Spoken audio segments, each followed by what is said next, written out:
Maybe you've seen the equation I equals S.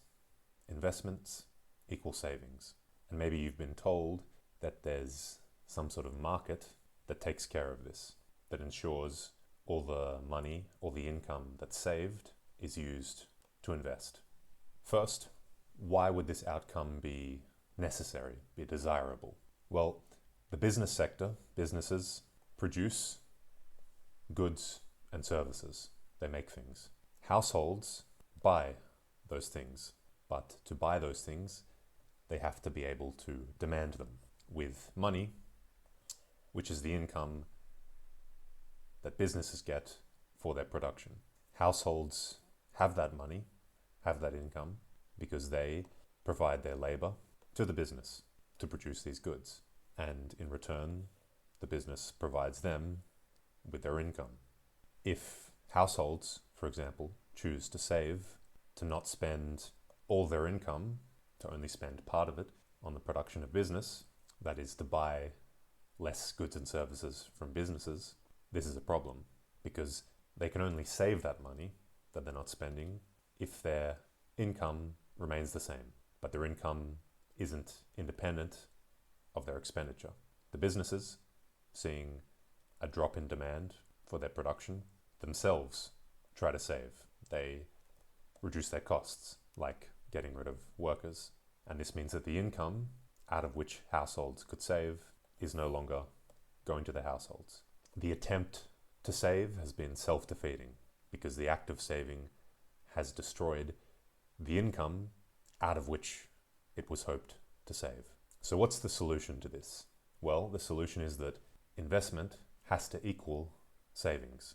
That is to say, if this money that households have saved, here's the household's bank account by the bank and the money they've saved, if this money, these savings, are borrowed by businesses to invest, that is, if investment increases to the exact same amount that savings increase, then these savings will return to circulation, return to the income of households, because this investment requires businesses to re-employ the resources, including labor, to carry out the investment that they'd stopped needing because of the reduced demand for goods. Maybe because of this investment, there's a new type of product or a better quality product on the market, and so households reduce their savings again, using their income again for consumption and not to save from it. But if they instead continue saving from their income, then new investment has to be continued to be made at the same rate of savings. Because if not, to put it simply, the savings destroy themselves. If the savings aren't borrowed by businesses, aren't demanded for investment, then businesses try to save, workers lose jobs, lose their income, and can no longer save at this rate. So this equation between investment and savings is desirable, but is it something that markets will guarantee? Is there a market to ensure that savings are always transformed into investment to avoid this problem? For this to be true, there'd have to be a market for money, a capital market. As households save more and more money that they want to earn an interest on, they want people to borrow so they can earn an interest on those savings, then the more and more savings there are, the more supply of money there is in this market. And the already existing demand by businesses for money to make investments, whatever it may be, stays the same. And as is the normal clearing function of the price in a market, if the supply increases and the demand stays the same, the demand to borrow this money, then the price of this money decreases. It's cheaper to borrow money. The interest rate falls. And because the interest rate is falling, it's cheaper for businesses to make investment. So when the savings go up, when more money is available in the capital market to borrow, the price will fall, the price will keep falling until all of it is borrowed. The price will go so low, the interest rate will fall enough to clear the market, to make sure all these savings are borrowed. And this is how we can ensure that savings equal investment. The market, the capital market, finds an equilibrium. The only problem is there is no market. There is no capital market. There is no market for savings and borrowing. For a market to exist, there's one key condition. Demand has to be independent of supply. Like I just said, the supply of money is going up, and because demand is independent, whatever it might be, whatever other factors may influence it, it's how it is. And so these extra savings will only be borrowed if the price decreases to make more and more people willing to borrow, to make the cost of borrowing cheaper, and an equilibrium is found. But the demand by businesses for borrowing isn't independent of savings. Let's go back to the start to show this. The goal of any business is to save. These are what its profits are.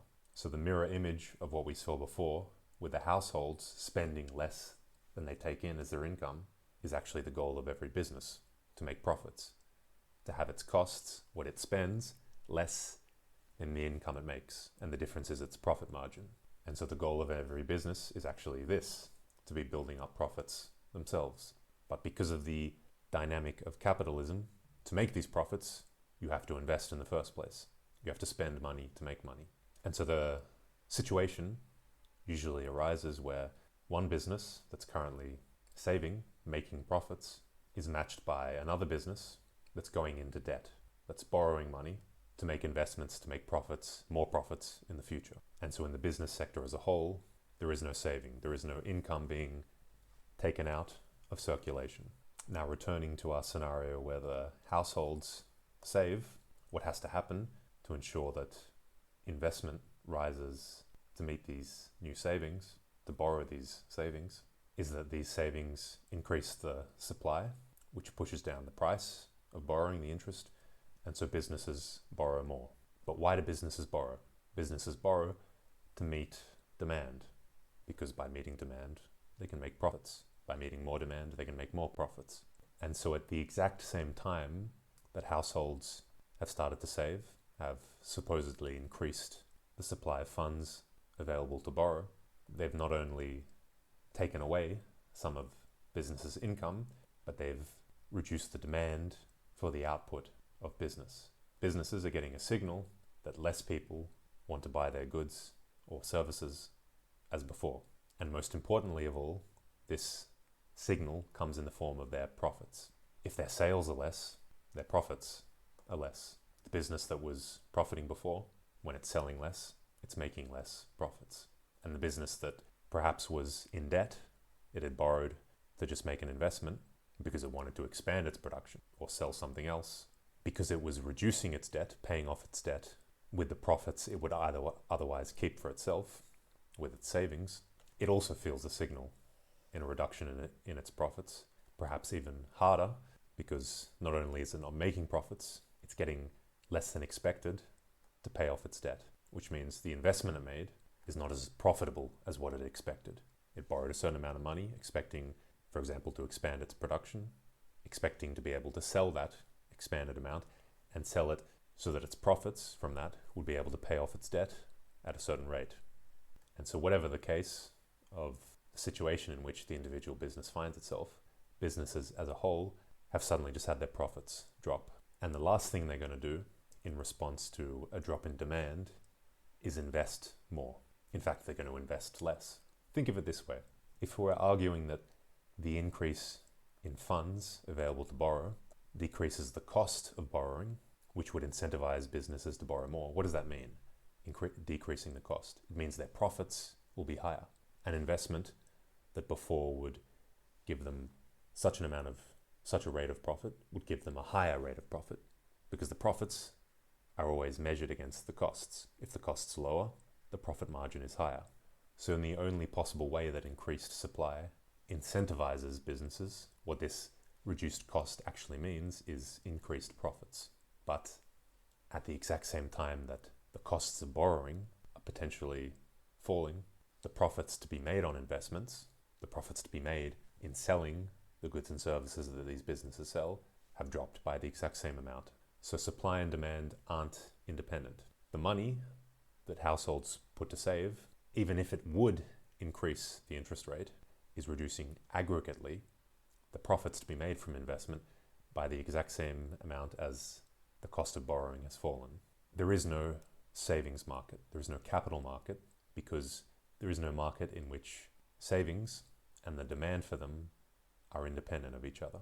There is no mechanism which can increase demand for savings when the supply of savings increases. Because when this income is taken out of circulation by the households, for example, businesses at best are getting a signal on two fronts. They're getting a signal of decreased borrowing costs, decreased cost of investment, of new investment, but also on the demand side for their production, they're getting the signal the investments are less profitable. So there is at best no net change in the desire of businesses to invest, in the demand for funds to invest. So at best, demand for the savings stays the same. And so those extra savings are not going to re-enter circulation, which is what we need, which is what we want. We want them to re-enter circulation by investment equaling the savings.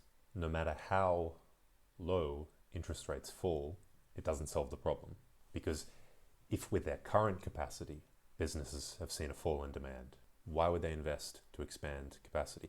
Investment, no matter how low the interest rate is still a cost. It's still a risk. You still have to repay, at the very least, the principal, even if interest rates were zero. Why would you do this? Right when you've received the signal that even your current capacity is too much, even your current production is too much. So there is no capital market. There is no mechanism by which savings can be reliably transformed into investment by the market. The only way in which this equation can be, after the fact, true is because these savings are destroyed. Because our model before was a little too simplistic. Circulation in the economy isn't static, it's dynamic. For example, investment doesn't just require financing, it requires the employment of resources as well. At any one time, households are also being employed, supplying labor to produce the goods necessary for investment or to create that investment. And so the income households are spending on goods and services would actually look like this, because part of the workforce isn't just producing those goods and services, they're employed in the investment activity which is going on in the economy at any one point in time. And so also this income is contributing to their ability to demand products. And so if households save here, not only is employment lost here, and so income, and so these savings are in effect destroying themselves because they're destroying the income out of which they can be made, the investment activity is also being diminished. And so the income here is lost to some degree. And what does this mean? The households, not out of any desire to do it, but out of loss of income, have to save even more. Not saving in the sense going to their bank, saving in the sense of reducing their expenditure. But this sets the same process into action again. It's just another signal to businesses, or a loss of their demand, a loss of profits, so they get rid of even more workers. Workers' income goes down even more. And because of this loss in income, what will happen usually is that households, any savings they do have, they'll pull that out to cover their loss of income, to prevent their expenditure dropping as much as their income has dropped. And so only in this sense, because income is destroyed, which prevents the savings being made, can the savings fall back down to the investment level, not investment go up to the level of savings. But because there's this dynamic, the economy isn't static, the investment level itself is collapsing and income's collapsing. And so any savings that have been saved up, any claims, for example, household financial wealth, is then falling as well as they use it to try and compensate for their lost income. And this is a downturn in the economy, a recession, a depression, when the economic activity is contracting, when total income is contracting rather than growing. There is no static economy, and there is no interest mechanism, there is no market which can solve this problem. There is no market which transforms savings into investment.